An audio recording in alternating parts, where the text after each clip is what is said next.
Вместе с тем, каждая пожарная часть хранит и почитает свою историю. Например, распоряжением главы администрации Тикси в 1992 году в поселке организовали самостоятельную военизированную пожарную часть. За 23 года она реорганизовывалась несколько раз, но самым важным событием в истории части стал переход пожарной службы в структуру МЧС. Продолжит тему Кюнней Говорова. С 1 января 2009 года создана пожарная часть противопожарной службы Республики Саха-Якутия по Булунскому району. На сегодня две пожарные части района поднимаются на новый уровень и образуют отряд противопожарной службы РЦЯ номер 11. В пожарной части работает 45 человек.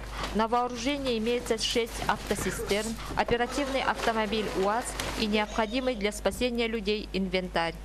Особое внимание в отряде уделяется вопросам повышенной боеготовности подразделения.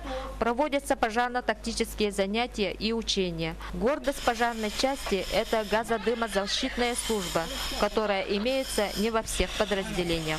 За эти годы много сделано для укрепления материально-технической базы части. В коллективе много молодых работников, которые успешно осваивают нелегкую, но благородную профессию пожарного.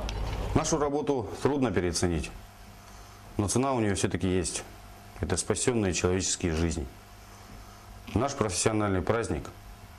Желаю вам счастья, здоровья, удачи, успехов, благополучия, ну и по традиции сухих рукавов.